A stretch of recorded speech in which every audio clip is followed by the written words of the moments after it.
السلام علیکم ورحمۃ اللہ وبرکاتہ۔ الحمدللہ وکفا والصلاة والسلام علی خاتم الانبیاء محمد مصطفیٰ احمد مجتبیٰ نور الخدا حبیبنا و حبیب رب کبریہ وعلی آلہ وصحبہ اجمعین۔ بسم اللہ الرحمن الرحیم۔ ناظرین، پروگرام الف لام میم کے ساتھ میں ہوں آپ کا میزبان میاں ثناء اللہ۔ آج میرے ساتھ جو ہمارے معزز فاضل مہمان تشریف فرما ہے، میں ان کا تعارف کروا دیتا ہوں۔ ہمارے پہلے مہمان ہیں پروفیسر ڈاکٹر محمد احمد زبیری صاحب۔ زبیری صاحب السلام علیکم۔ جی وعلیکم السلام۔ ماشاءاللہ آپ دینی اسکالر ہیں، بین الاقوامی اسلامی یونیورسٹی سے وابستہ ہیں، پروگرام میں تشریف لائے، ہم کو خوش آمدید کہتے ہیں۔ آج ہمارے دوسرے مہمان ہیں پروفیسر ڈاکٹر حافظ محمد ظہیر صاحب۔ جی ڈاکٹر صاحب السلام علیکم۔ وعلیکم السلام۔ ڈاکٹر صاحب ماشاءاللہ عالم دین ہیں، دینی اسکالر ہیں، بین الاقوامی اسلامی یونیورسٹی سے وابستہ ہیں، پروگرام میں تشریف لائے، ہم آپ کو بھی خوش آمدید کہتے ہیں۔ ناظرین، آج ہماری گفتگو کا موضوع، جس کو میں سمجھوں گا کہ یہ نشست ہمارے لیے انتہائی باعث برکت و باعث رحمت ہے، میرے لیے بھی، ناظرین کے لیے بھی، ہمارے چینل کے لیے بھی، اور ہم سب کے لیے، اس لیے کہ آج اس ہستی کا تذکرہ ہے جنہیں رب کائنات نے اپنا آخری نبی و رسول بنا کر کے بھیجا۔ اس لیے گفتگو کا موضوع تو ایک رسم جملہ ہے، حقیقت میں یہ ساعتیں بڑی ہی قیمتی ہیں اور بڑی ہی بابرکت ہیں۔ اللہ تعالیٰ ہمیں ان ساعتوں کی برکات کو سمیٹنے کی توفیق عطا فرمائے۔ تو آج ہم خاتم النبیین محمد کریم صلی اللہ علیہ وسلم کی ذات والا صفات کے حوالے سے جو رب کائنات کا حکم ہے آپ پر درود و سلام بھیجنے کا، اسی حوالے سے یہ سعادت حاصل کریں گے کہ ہم بھی کچھ اس میں حصہ ڈالیں، اپنے لیے بھی، ناظرین کے لیے بھی، کہ درود ان پر، سلام ان پر۔ ربیع الاول کا مہینہ آتا ہے تو ہم دیکھتے ہیں کہ ہر طرف نبی علیہ الصلوۃ والسلام پر درود و سلام کی محفلیں شروع ہو جاتی ہیں، اور المیہ یہ ہے کہ ربیع الاول کا مہینہ گزرتا ہے، بلکہ 12 ربیع الاول تک یہ چلتا ہے سلسلہ، اس کے بعد پھر ہم اسی طرح سے اپنے زندگی کے اندر محو ہو جاتے ہیں، کاروبار حیات کے اندر محو ہو جاتے ہیں۔ جبکہ یہ جو درود و سلام کا حکم ہے یہ کچھ مخصوص ایام کے لیے نہیں ہے، بلکہ یہ تو ساری زندگی کے لیے ہے، اور زندگی کی ہر لمحے کے لیے ہے کہ کثرت سے درود بھیجا جائے۔ اور اس میں کوئی شک نہیں ہے کہ نبی علیہ الصلوۃ والسلام کی ولادت باسعادت نسل آدم پر اللہ رب العالمین کا بہت بڑا احسان ہے، اور آپ کی نبوت و رسالت، اس کا حق ادا کرنا میرے خیال میں یہ تو کسی کے بس کی بات نہیں ہے کہ کتنے حقوق ہیں نبی صلی اللہ علیہ وسلم کے، حیثیت نبی و رسول ہونے کے۔ بہرحال آج ہم یہ کوشش کریں گے کہ اللہ رب العالمین نے جو قرآن مجید فرقان حمید کے اندر اپنے حوالے سے کہا کہ ان اللہ و ملائکتہ یصلون علی النبی، اللہ اور اس کے فرشتے نبی صلی اللہ علیہ وسلم پر درود بھیجتے ہیں، اور اہل ایمان کو حکم دیا ہے کہ وہ بھی آپ علیہ الصلوۃ والسلام پر درود و سلام بھیجیں۔ تو آج کی محفل، جیسے میں نے گزارش کی، اسی حوالے سے، اسی مناسبت سے درود ان پر، سلام ان پر۔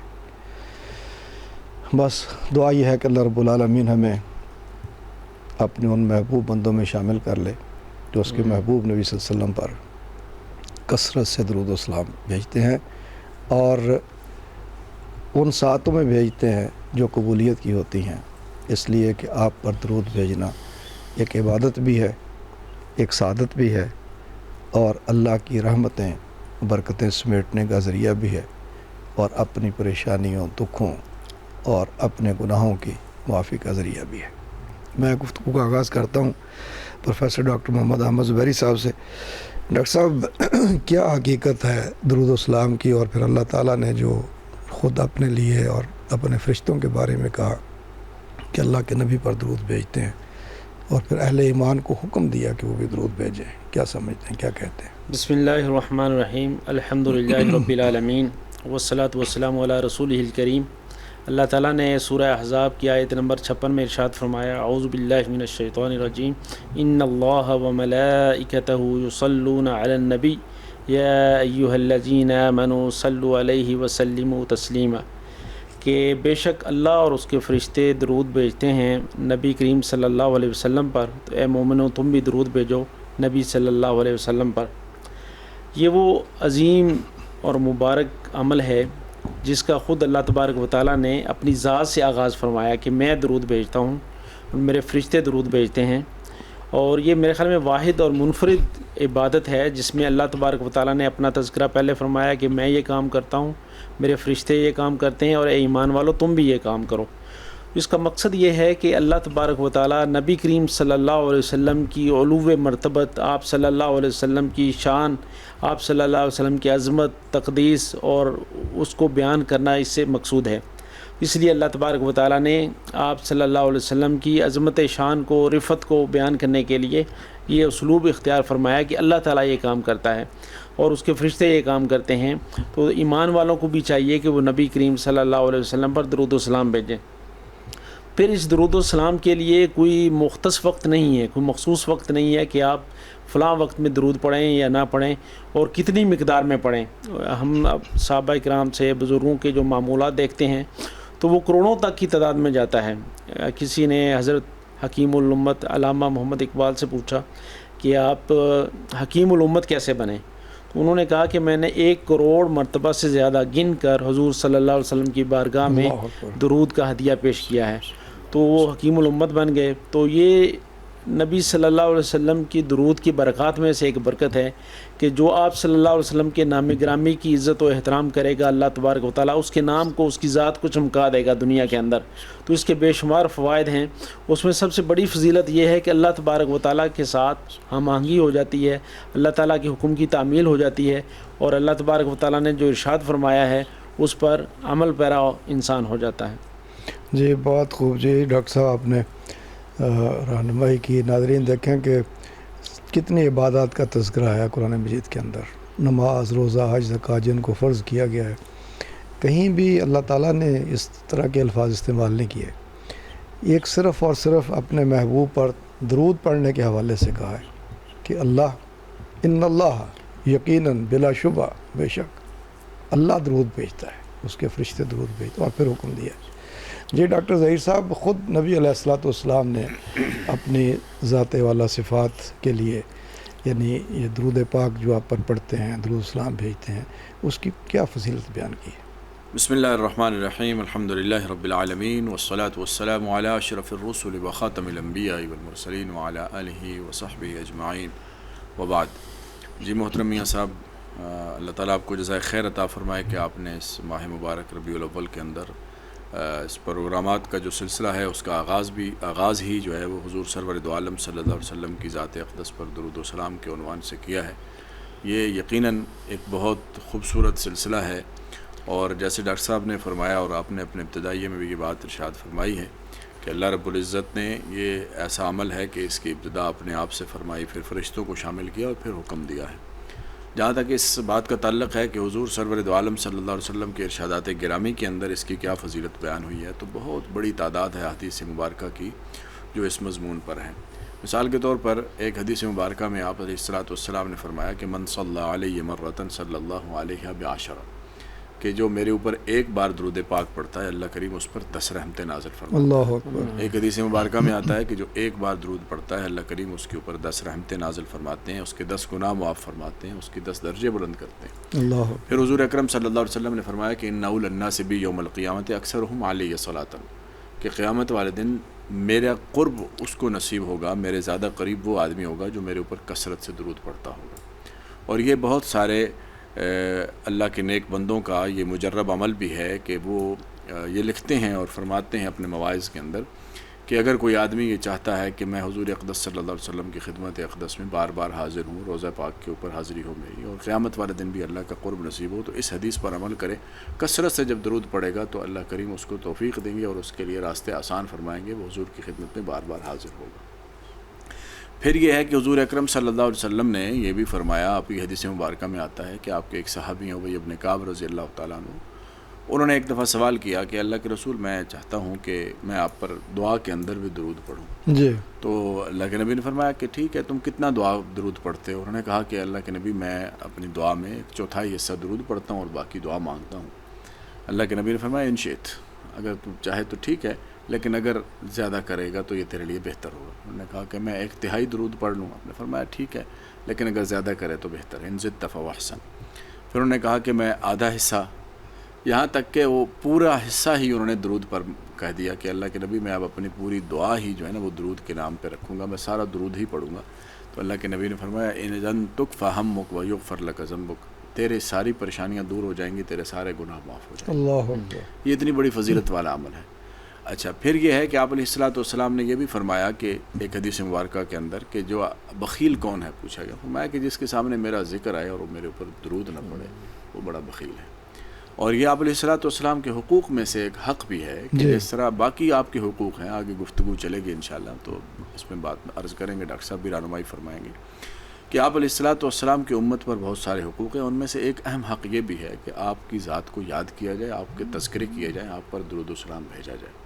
نماز میں بھی دیکھیں اللہ تعالیٰ نے اس کو نماز کا حصہ بنایا ہے. ہم جو تشہد میں آخر میں پڑھتے ہیں سلام سے پہلے تو درود ابراہیمی پڑھتے ہیں. یہ اللہ کے نبی نے خود سکھایا ہے، آپ کی حدیث مبارکہ کے اندر ہے، صحابہ نے عمل کیا ہے، پوری امت میں یہ عمل معمول کے اندر موجود ہے. تو یہ احادیث ساری جو ہیں یہ قرآن آپ علیہ الصلوۃ والسلام کے جو فرامین ہیں یہ ہماری رہنمائی کر رہے ہیں اسی کے اوپر کہ آپ علیہ الصلوۃ والسلام کی ذات اقدس پر درود پاک کی کثرت کرنی چاہیے. اور جب ہم کثرت کریں گے تو یہ سارے فضائل جو ہیں کہ اللہ کی طرف سے رحمتیں نازل ہوں گی، گناہ معاف ہوں گے، درجات بلند ہوں گے، حضور کا قرب نصیب ہوگا، گناہ معاف ہوں گے، ہماری پریشانیاں ہماری تکالیف ساری دور ہوں گی، حضور کے حقوق ادا ہوں گے، حضور کے ساتھ ایک دلی قربت اور محبت کا تعلق قائم ہوگا. یہ سارا اس درود کی برکت سے. اللہ اکبر، سبحان اللہ. یعنی یہ وہ عبادت ہے کہ جہاں یہ تذکرہ آیا کہ اللہ کے ساتھ اللہ کے فرشتے بھی درود پڑھتے ہیں، تو وہیں یہ بھی ہے کہ درود پاک پہنچانے کے لیے بھی فرشتے جی اللہ نے بالکل مقرر بالکل بالکل ایسا ہی. آپ کہیں دنیا کے کسی کونے میں بیٹھ کر کے کسی خفیہ مقام پر بیٹھ کر کے اللہ کے رسول پر درود پڑھیں گے تو نبی صلی اللہ علیہ وسلم کی خدمت میں پیش ہو جائے گا. کتنی فضیلت والی بات.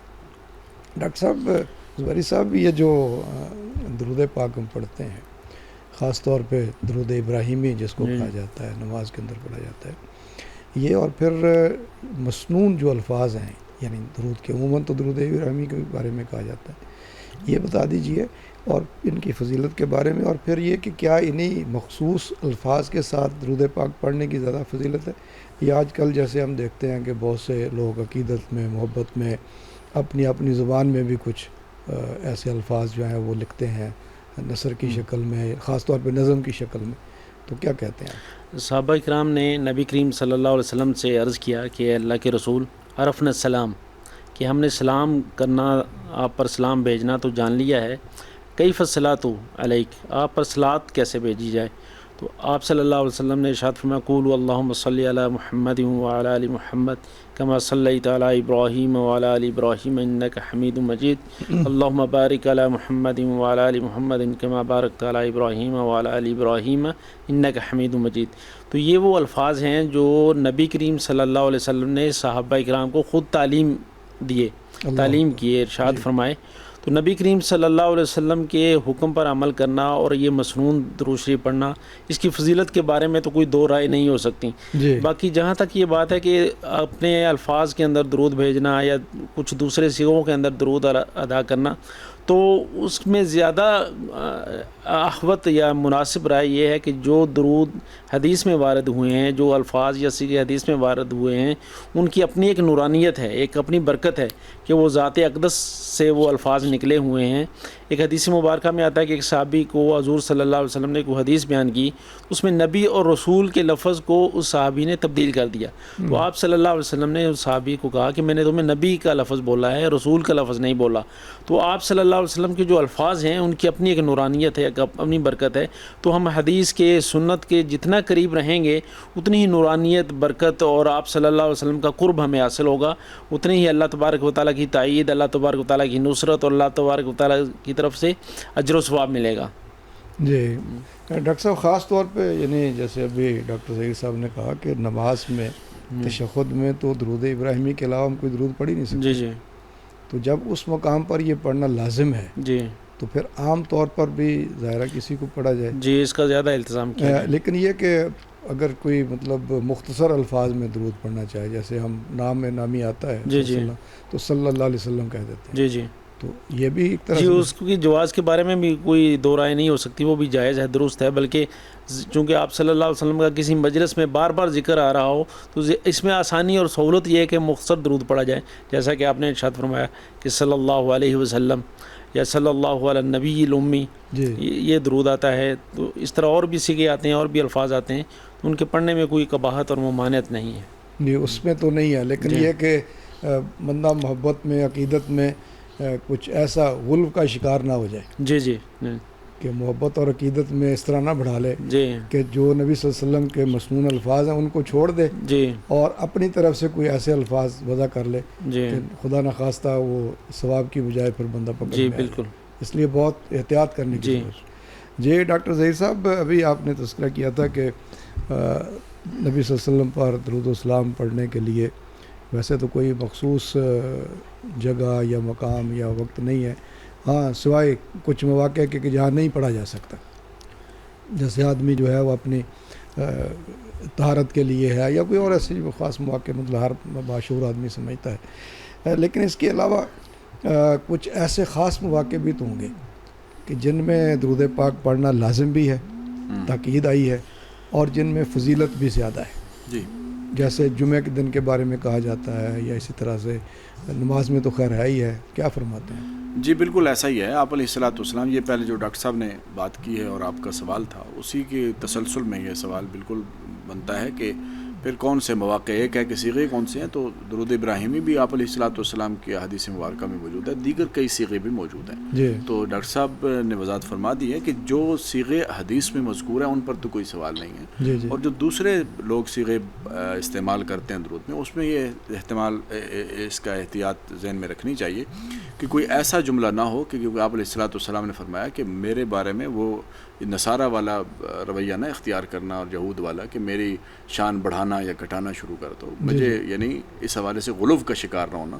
تو اس وجہ سے ایسا اگر درود اس کے صیغے ہوں، ایسے جملے ہوں کہ جن کے اندر آپ علیہ الصلوۃ والسلام کی شان کو بیان کیا گیا ہے اور بالکل احادیث اور قرآن آیات کی روشنی میں وہ بالکل درست ہوں، تو اس میں کوئی حرج نہیں ہے. لیکن بہرحال بہتر یہی ہے کہ وہی صیغے استعمال کیے جائیں جو آپ علیہ الصلوۃ والسلام نے خود فرمائے. جہاں تک وقت کی بات ہے یا خاص ایام کی بات ہے یا کوئی خاص جسے کہتے ہیں کہ گھڑیوں کی بات ہے، تو اس حوالے سے آپ علیہ الصلوۃ والسلام کے اپنے فرامین موجود ہیں. آپ نے جمعے کے دن خاص طور پر آپ نے ذکر کیا ہے، آپ نے بڑی اس کی فضیلت کثرت سے حدیث میں مذکور ہے. آپ نے بیان فرمایا کہ جمعے والے دن کثرت سے میرے اوپر درود پڑا کرو. اور جمعے کا وقت جو ہے یہ بھی میں وضاحت کر دوں ہمارے ناظرین کے لیے کہ مغرب، جمعرات کی مغرب سے شروع ہو کر جمعے والے دن مغرب تک ہوتا ہے یہ وقت.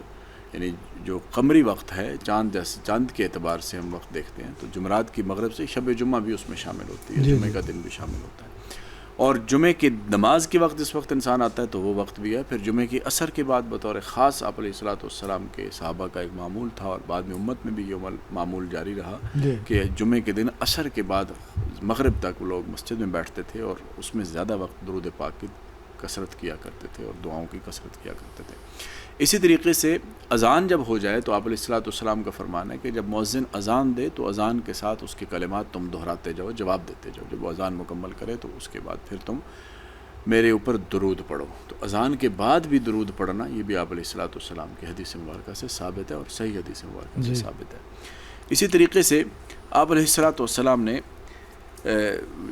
یہ بھی ہے کہ دعاؤں کے اندر، جیسے پہلے میں نے حضرت ابی بن کعب کی روایت آپ کے سامنے ذکر کی، تو اس سے بھی علماء امت نے یہ تصریح کی ہے کہ دعا کے اندر بھی انسان اہتمام کرے کہ اول آخر درود پاک کا اہتمام کرے، کہ دعا کے شروع میں بھی درود پاک پڑھے، آخر میں دعا کے اختتام پہ بھی درود پاک پڑھے. اور ہم دیکھتے ہیں ہمارے علماء کرام ابھی بھی، یا ہماری دعاؤں میں بھی یہی ہوتا ہے کہ ہم جب دعا شروع کرتے ہیں تو اللہ کی تعریف سے شروع کرتے ہیں، آمین الحمدللہ رب العالمین والصلاۃ والسلام علی سید الانبیاء والمرسلین. تو یہ جو والصلاۃ والسلام ہے، اور آخر میں بھی ہمارا اختتام یہی ہوتا ہے وصلی اللہ تعالیٰ علی خیر خلقہ محمد. ہمارا اختتام بھی درود پر ہوتا ہے. اس میں مصلحت اور حکمت یہ ہے کہ درود ایسی عبادت ہے میاں صاحب کہ علماء امت نے تصریح کی ہے کہ یہ کسی حال میں بھی رد نہیں ہوتی، قبول ہی ہوتی ہے۔ جی جب بھی مانگے، جب بھی پڑھا جائے درود، اللہ انسان سے کتنا ناراض کیوں نہ ہو، لیکن انسان جب اللہ کے محبوب پر درود پڑھتا ہے تو اللہ رب العزت کو اس پہ پیار آتا ہے، اور اللہ رب العزت اس کی یہ والی عبادت قبول کرتے ہیں۔ اللہ اکبر۔ تو علماء امت نے تصریح کیا کہ اگر دعا کے شروع میں اور آخر میں درود پڑھا جائے گا اس یقین کے ساتھ کہ یہ تو قبول ہوگا، تو اللہ کی رحمت سے پھر یہ امید رکھنی چاہیے کہ جب ابتدا اور اختتام قبول ہے تو درمیان والی بات بھی قبول ہوگی، دعا کی قبولیت ہے۔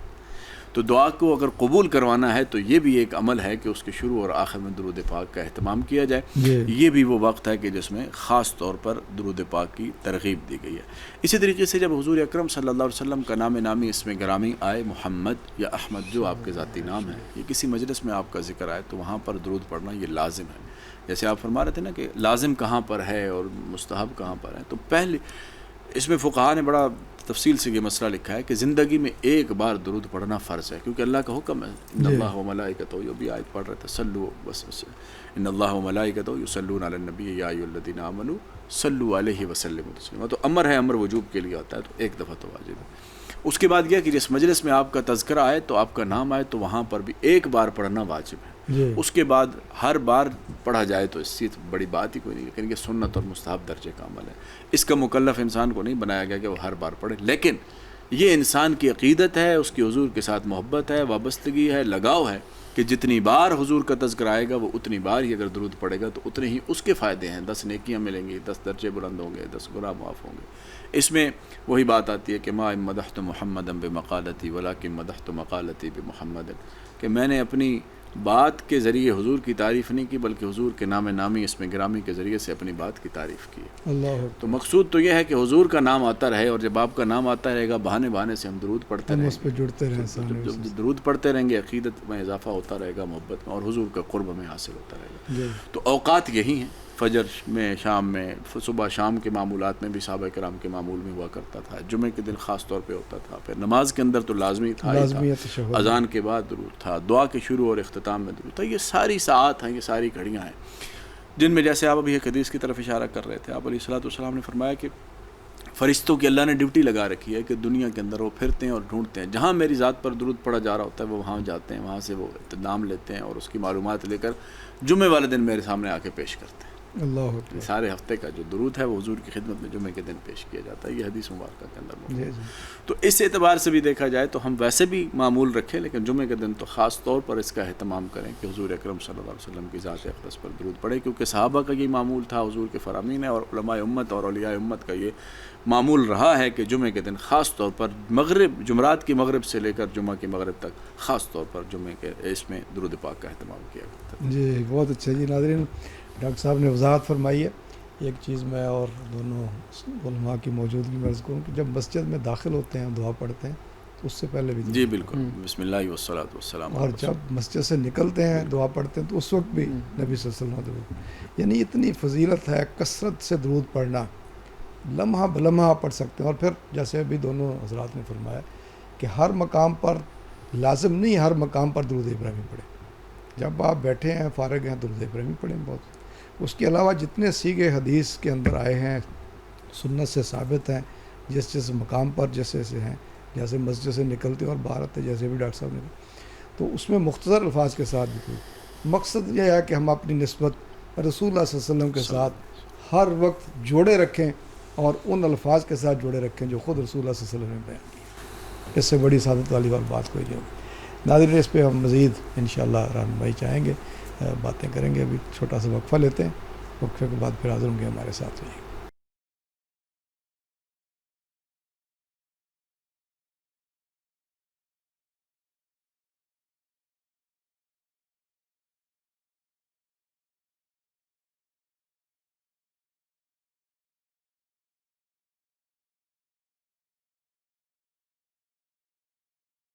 یہ ناظرین، وقفے کے بعد ایک مرتبہ پھر آپ کی خدمت میں حاضر ہیں، اور آج ہماری سعادت اور خوش قسمتی ہے کہ ہم نبی علیہ الصلوۃ والسلام پر درود و سلام کی جو فضیلت اور اہمیت ہے اس حوالے سے گفتگو کر رہے ہیں، اور دونوں ہمارے اسکالرز اس پہ ہماری رہنمائی بھی کر رہے ہیں۔ جی ڈاکٹر زبیری صاحب، جس قرآن میں اللہ تعالیٰ نے رسول اللہ صلی اللہ علیہ وسلم پر درود پڑھنے کا حکم دیا اور آغاز اپنی ذات سے کیا، اسی کلام مجید کے اندر اللہ تعالیٰ نے اپنے محبوب صلی اللہ علیہ وسلم کے اوصاف حمیدہ، آپ کے اخلاق کریمانہ بھی بیان فرمائے۔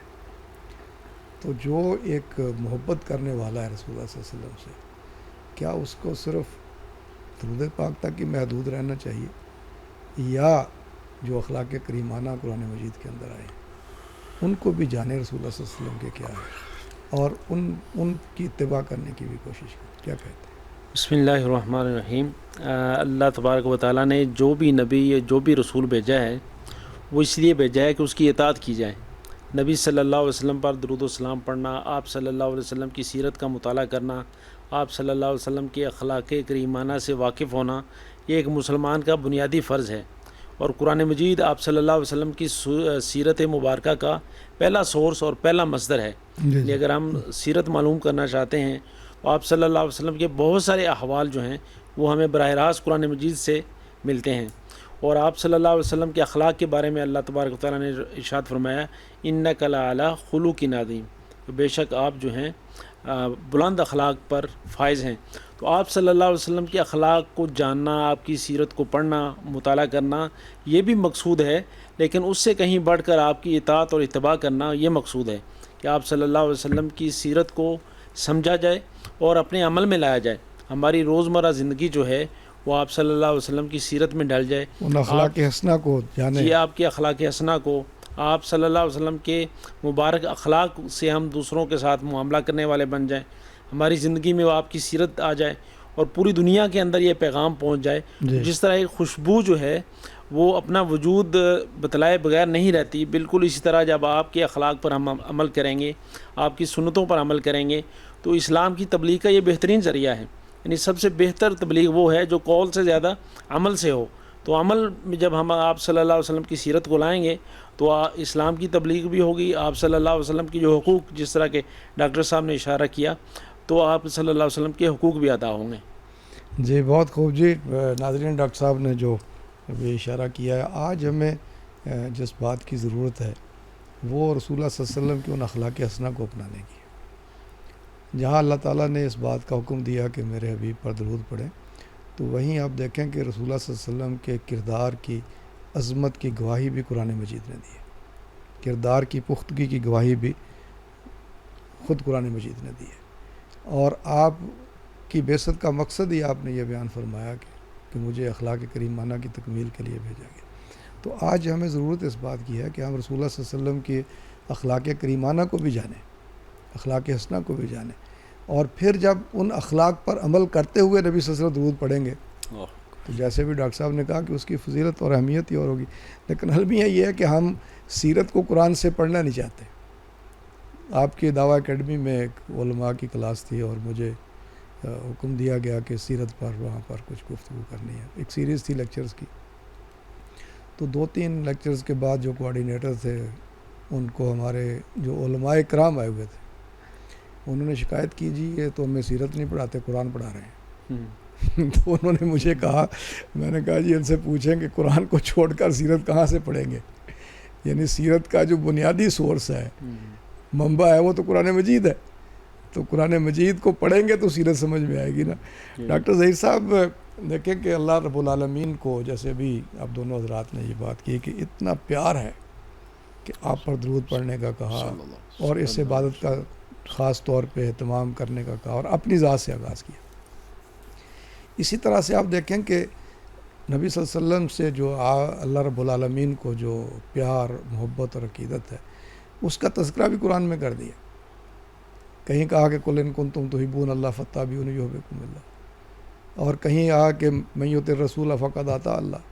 تو آپ کیا سمجھتے ہیں کہ محبت اور عقیدت کا اظہار صرف درود پڑھنا ہی ہے، یا پھر یہ جو اتباع ہے، اطاعت ہے نبی صلی اللہ علیہ وسلم کی، جو اللہ کی اتباع اور اطاعت کی طرف لے کر جاتی ہے؟ جی بالکل میاں صاحب، بہت زبردست سوال ہے آپ کا اس حوالے سے کہ ہم عام طور پر یہی سمجھتے ہیں کہ محبت آپ علیہ الصلاۃ والسلام کرنے کا شاید انداز اتنا ہی ہے، جیسے تھوڑی دیر پہلے بھی بات ہوئی اس پر کہ اس ماہ مبارک کے اندر جس میں آپ علیہ الصلاۃ والسلام کی اس دنیا میں تشریف آوری بھی ہوئی، اسی ماہ مبارک میں آپ نے دنیا سے آپ تشریف بھی لے کر گئے، تو اس مہینے کو آپ کی ذات کے ساتھ ایک خاص نسبت ہے. جی تو عام طور پر ہم سب لوگ بھی نا کوشش ہمارے یہی ہوتا ہے ہمارے ہاں کہ اسی مہینے کے اندر ہم آپ علیہ الصلوۃ والسلام کے تذکرے بھی کرتے ہیں اور آپ کے ساتھ محبت کا اظہار بھی کرتے ہیں, درود پاک بھی پڑھتے ہیں, یا کم از کم آپ کے تذکرے اور آپ کی نعت خوانی اور یہ شروع ہو جاتی ہے. جی لیکن حضور اکرم صلی اللہ علیہ وسلم کی جو تشریف آوری تھی وہ صرف اس لیے تو نہیں تھی کہ چند دن یا سال کے کچھ گھڑیاں آپ کے لیے منسوب کر دی جائیں اور باقی سال اپنی مرضی کے مطابق گزارا جائے. آپ کی تشریف آوری جو تھی وہ تو ایک پورا پیکج تھا, پورا ایک ضابطہ حیات تھا. آپ جو دین لے کر آئے ہیں وہ ایک کامل ضابطہ حیات ہے جی اور اس میں سارے شعبوں کے لیے رہنمائی موجود ہے. اور ہمیں جو مکلف بنایا گیا ہے حضور کے ساتھ محبت کا, تو اس محبت کے اندر اطاعت بھی ایک لازمی جزو ہے. اگر اطاعت نہیں ہوگی تو وہ محبت کا دعویٰ بھی کھوکھلا ہے, وہ کمزور دعویٰ ہے, جی بغیر دلیل کے ہے. کیوں؟ اس وجہ سے کہ جس طرح اللہ رب العزت نے اپنے بارے میں فرمایا کہ اطیع اللہ, وہیں پر اطیع الرسول کا بھی فرمایا. پھر وہ جو آیت آپ نے ذکر کی کہ اللہ اپنی محبت کو بھی جو ہے وہ منسلک کر رہے ہیں, اس کو جوڑ رہے ہیں حضور کی اتباع کے ساتھ. پھر آپ کا اپنا فرمان بھی ہے کہ لا یؤمن احدکم حتی یکون ہواہ تبعا لما جئت بہ. تم میں سے کوئی آدمی اس وقت تک کامل مومن نہیں ہو سکتا کہ جس وقت تک اس کی خواہشات اس دین کے تابع نہ ہو جائیں جو میں لے کر آیا.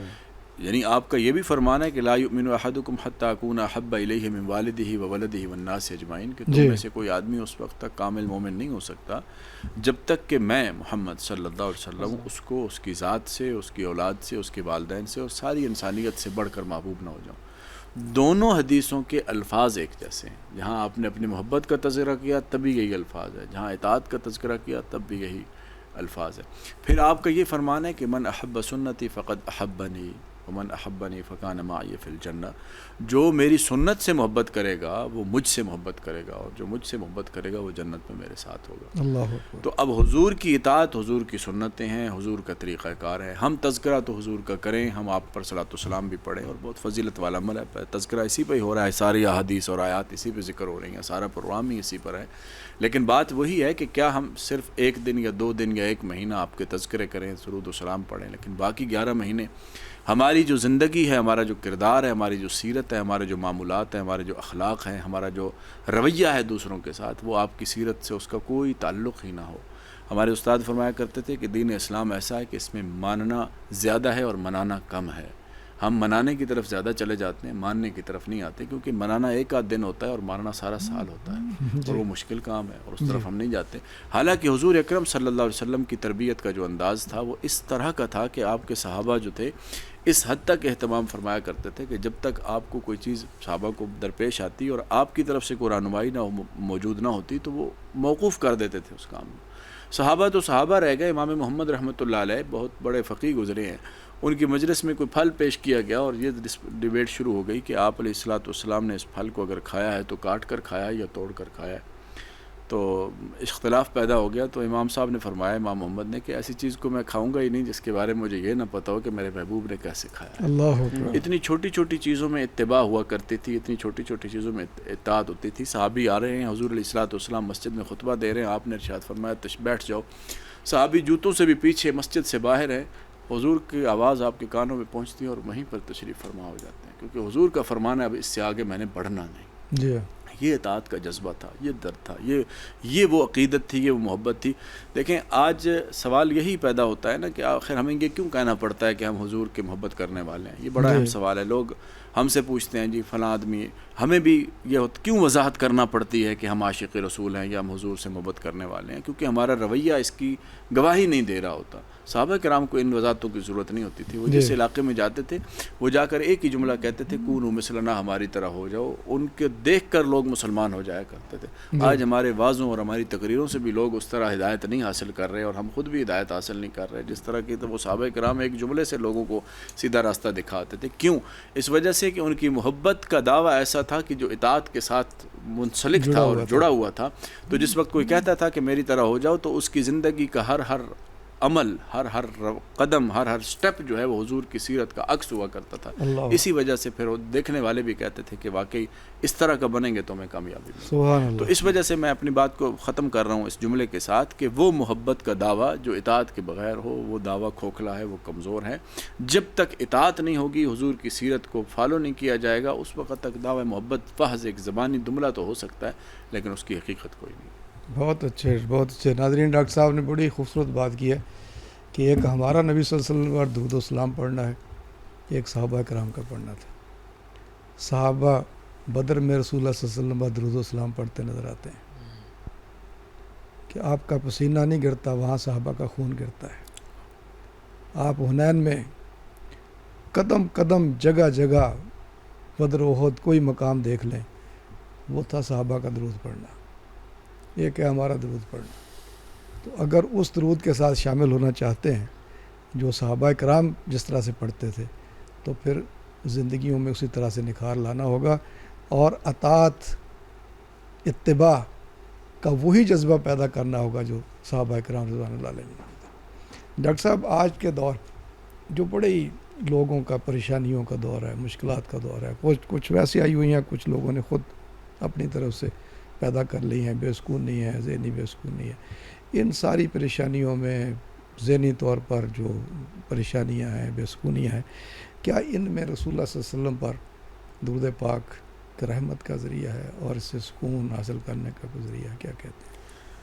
جی، اس میں کوئی شک نہیں ہے. جیسا کہ احادیث میں درود پاک کے فضائل بیان ہوئے ہیں کہ اللہ تبارک و تعالیٰ اس پہ رحمت نازل کرتا ہے، برکت نازل کرتا ہے. تو اللہ تبارک و تعالیٰ کی رحمت اور برکت جب آتی ہے تو پریشانی دور ہو جاتی ہے. پریشانیاں وہاں جگہ نہیں پا سکتی جہاں اللہ کی رحمت آئے گی، اللہ تعالیٰ کی طرف سے برکت ہوگی، اور پھر ایک ذہنی سکون انسان کو ملتا ہے. جی. ایک تو یہ کہ زبانی طور پہ محض چند الفاظ کو ادا کر لینا، یہ درود شریف صرف اس بات تک جو ہے وہ نہیں ہے، بلکہ اس سے بڑھ کے آپ صلی اللہ علیہ وسلم کے ساتھ جو روحانی تعلق ہے اس کو استوار کرنا اور آپ صلی اللہ علیہ وسلم کی سنت کو اپنانا. جیسا کہ یہ بات آ رہی ہے کہ آپ صلی اللہ علیہ وسلم کی اطاعت کرنا، اتباع کرنا، اور اس کے ساتھ ساتھ جب درود پڑھا جائے گا تو اس کی اور ہی برکات اور انوار ہوں گے. انسان کی پریشانیوں کو بھی دور کرے گا، مشکلات کو بھی دور کرے گا، اور انسان خود روحانی طور پہ اور ذہنی طور پہ سکون بھی محسوس کرے گا اور اس کی زندگی کے اندر سے مشکلات کم ہونا شروع ہو جائیں گی. لیکن بات جو ہے وہ عمل کی ہے اور اس پر عمل پیرا ہونے کی بات ہے، اپنی زندگی میں لانے کی بات ہے. پھر جس طرح کہ ڈاکٹر جو ہے وہ مریض کو کچھ ادویات تجویز کرتا ہے تو ساتھ پرہیز بھی تجویز کرتا ہے. اس کے ساتھ ساتھ آپ صلی اللہ علیہ وسلم نے جن چیزوں سے روکا ہے، منع کیا ہے، ان سے رکنا وہ بھی ضروری ہے. زیادہ پریشانی اس وجہ سے ہوتی ہے، ڈپریشن اس وجہ سے ہوتا ہے کہ ہمارا ایمان اللہ تعالیٰ کے ساتھ یا ہمارا تعلق اور رابطہ جو ہے وہ کمزور ہو جاتا ہے. تو درود پاک کے ذریعے سے اللہ کے نبی کے ساتھ، اللہ تعالیٰ کے ساتھ ہمارا رابطہ جو ہے وہ مضبوط ہونا شروع ہوتا ہے. جہاں اللہ سے رابطہ مضبوط ہوگا وہاں پریشانیاں کم ہوں گی، بیماریاں کم ہوں گی، اور مصائب اور آلام جو ہیں وہ دور ہوتے جائیں گے. جی بہت اچھا. جی ظاہر ہے کہ جب اللہ کی رحمت آئے گی، برکتیں آئیں گی، تو ظاہر ہے کہ ذہنی سکون بھی آئے گا. اور پھر اللہ نے جو کہا ہے کہ اللہ بذکر اللہ تطمئن القلوب، تو یہ بہترین ذکر ہے درود پڑھنا جو ہے نبی صلی اللہ علیہ وسلم پر. تو اس ذکر سے ظاہر ہے کہ پھر سکون تو آئے گا، اطمینان قلب بھی نصیب ہوگا کہ اللہ کے فرشتے یہاں پر موجود ہوں گے، رحمت اور برکتیں نازل ہوں گی. ڈاکٹر ظہیر صاحب، ایک بڑی خاص اور اہم بات کہ آج کا دور جو ہے یہ بڑا مصروف دور ہے لوگوں کے لیے، اور اس مصروف ترین دور کے اندر جو ہماری روزمرہ کی زندگی ہے، جو معمولات ہیں، اس میں کوئی شارٹ کٹ نسخہ کوئی بتائیں نا ناظرین کے لیے کہ وہ زندگی کا معمول بنا لیں، روز و شب کا معمول بنا لیں کہ جس میں کثرت سے نبی صلی اللہ علیہ وسلم پر درود و سلام پڑھتے رہیں. دیکھیں میاں صاحب، ایک بات تو یہ ہے کہ سب سے پہلے جس وقت تک اس چیز کا ادراک نہیں ہوگا نا کہ ہم نے درود پڑھنا کیوں ہے، اس وقت تک اس کا جذبہ ہی پیدا نہیں ہوگا. کوئی موٹیویشن ہونی چاہیے. جی. یعنی کوئی سبب، کوئی تحریک ہو کہ جس کی وجہ سے ہم درود پڑھنے پہ آئیں، پھر اگلی بات ہوگی. تو اس میں میں سمجھتا ہوں کہ جس وقت ہم حضور اکرم صلی اللہ علیہ وسلم کے امت پر اور اپنی ذات کے اوپر جو احسانات ہیں، جب ان کو ہم سوچیں گے تو درود کا جذبہ پیدا ہوگا. پہلی بات تو یہ کہ کس قدر آپ کے احسانات ہیں، کہ ساری زندگی آپ نے اپنے لیے کم مانگا ہے، امت کے لیے زیادہ مانگا ہے. آخری وقت میں بھی امت ہی امت، اور قیامت والے دن بھی امت ہی امت. حدیث پاک کے الفاظ ہیں کہ حضور نے فرمایا کہ ہر نبی کے لیے ایک دعا تھی جو اس نے قبول کروائی، میرے پاس جو دعا تھی میں نے دنیا میں قبول نہیں کرائی، میں قیامت کے لیے بچا کے رکھی ہے، میں شفاعت کی صورت میں اپنی امت کو بخشواؤں۔ اللہ اکبر۔ آخری وقت میں بھی آپ کے الفاظ اپنی امت کے تھے، امت کے لیے وہاں پر بھی ہر ایک کی زبان پہ یا رب نفسی نفسی ہوگا، حضور کی زبان پہ ہوگا یا رب امتی یا رب امتی، اپنے امت کے لیے بات ہوگی۔ دنیا میں بھی آپ علیہ الصلوۃ والسلام سارا دن دعوت کا کام کرتے ہوئے، جہاد کرتے ہوئے، ریاست کے معاملات چلاتے ہوئے، سارا دن تھکاوٹ، قرآن آپ کے دن کو تعبیر کرتا ہے ان لک فی النہار سبحا طویلا، دن کے وقت آپ کی بڑی تیراکی کا کام ہے، یعنی بڑا تیرنا ہے، مشکل کام ہے۔ رات اس قدر عبادت میں گزرتی ہے کہ پاؤں مبارک سوج جاتے ہیں، ورم آ جاتے ہیں، اور بعض الفاظ میں آتا ہے کہ پھول جاتے ہیں، صلی اللہ علیہ وسلم۔ ام المومنین عرض کرتی ہیں یا رسول اللہ، اللہ تعالیٰ نے تو آپ کو فرمایا کہ لیغفر لک اللہ ما تقدم من ذنبک وما تأخر، آپ کا تو اگلا پچھلا سب معاف ہے، یہ کس لیے اتنا؟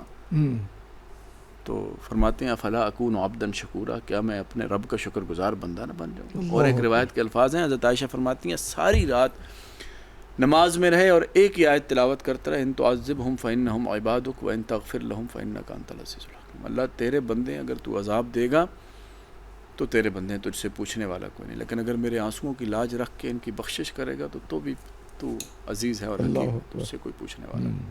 ساری رات اپنی امت کے لیے روتے رہے، برستی بارش، چمکتی بجلی اور تیز آندھی کے اندر ابو جہل کے دروازے پہ جا کر دستک دیتے ہیں، اور وہ اندر سے کہہ کر نکلتا ہے کہ اب جو بھی آئے گا میں اس کی بات کو سنوں گا اور اس کا سوال پورا کروں گا۔ آگے دیکھتے ہیں تو حضور کھڑے، پوچھتا ہے بھتیجے کیا کام ہے؟ فرماتے ہیں کہ بس کلمہ پڑھ لو، اپنی آخرت بچا لو۔ جی ہاں، بدبخت واپس چلا جاتا ہے۔ اس حال میں بھی آپ کو فکر اپنی امت کی تھی، ایک ایک فرد کے پاس چل کر جا رہے تھے، یہ احسانات ہیں حضور کے۔ پھر آپ کی دعاؤں کا اکثر حصہ اپنے گھر والوں کے لیے نہیں تھا، اپنے رشتہ داروں کے لیے نہیں تھا، امت کے لیے تھا۔ اللہ سے مانگنے کا وقت آیا تو امت کے لیے مانگا، اللہ سے لینے کا وقت آیا تو دعا بچا کے رکھ لی، قیامت والے دن مانگیں گے۔ ہر معاملے میں امت امت امت۔ آج امت کیا کر رہی ہے؟ پہلے تو امت اس کا ادراک کرے نا کہ حضور کے میرے اوپر احسانات کتنے ہیں۔ آج ہم الحمدللہ ہماری میتیں بھی باعزت طریقے سے تکفین تجہیز ہو رہی ہے تو حضور کی برکت سے ہو رہی ہے۔ آج ہمیں کلمہ نصیب ہوا تو حضور کی برکت سے نصیب ہوا، ہمیں نماز نصیب ہوئی حضور کی برکت سے، ہمیں اللہ کا قرب اور اللہ کا تعارف اور اللہ کی معرفت حضور کی برکت سے نصیب ہوئی۔ جو کچھ ہوا حضور کی برکت اور وسیلے سے ہمیں ملا ہے۔ پہلے تو اس کا ادراک کرنا ہے، اس کے بعد اس بات کے اوپر آنا ہے۔ جب یہ انسان سوچے گا کہ مجھے جو کچھ ملا ہے وہ عزت للہ العزت ولرسولہ وللمؤمنین، اللہ اور رسول کے بعد عزت مجھے ملی ہے حضور کی برکت سے ملی، تو میں حضور کے حقوق کو پہچانوں۔ حضور کے حقوق میں کیا ہے کہ آپ کی اطاعت کرنا، آپ پر ایمان لانا، آپ سے محبت کرنا اور آپ کی ذات پر کثرت سے درود پڑھنا۔ اب جب کثرت سے درود کی بات آتی ہے تو اس میں سب سے پہلی بات یہ ذہن میں رکھنی چاہیے، اب آتے ہیں آپ کے سوال کی طرف، یہ ایک تمہید ضروری تھی۔ وہ سب یہ ہے کہ آپ جب درود پڑھنے لگیں یا کوئی بھی عمل ہو، اس پر حضور کی طرف سے ایک رہنمائی موجود ہے کہ کوئی بھی عمل ہو اس میں پہلے اس کا اہتمام ہو کہ انسان اس عمل کو بے شک تھوڑا رکھے لیکن دوام اور استمرار ہو اس میں۔ احب الاعمال الی اللہ ادومھا وان قل، اللہ کے نزدیک پسندیدہ عمل وہ ہے جو ہمیشہ ہو بے شک تھوڑا ہی کیوں نہ۔ بس آپ کو آسان سا فارمولہ مختصر الفاظ تو مختصر رکھے، بے شک تھوڑا ہو لیکن ہمیشہ ہو، ایک۔ دوسری بات یہ ہے کہ صبح شام کے اوقات ہیں، پھر جمعے کے دن ہے، پھر مسجد میں داخل ہوتے اور نکلتے وقت ہے، پھر اذان کے بعد ہے، جو مسنون اوقات نکلے صرف انہی اوقات کے اندر، اور پھر خاص طور پر اپنے اوپر التزام کرے کہ جب بھی حضور کا نام آئے میں نے بغیر درود کے اس نام کو گزارنا نہیں ہے۔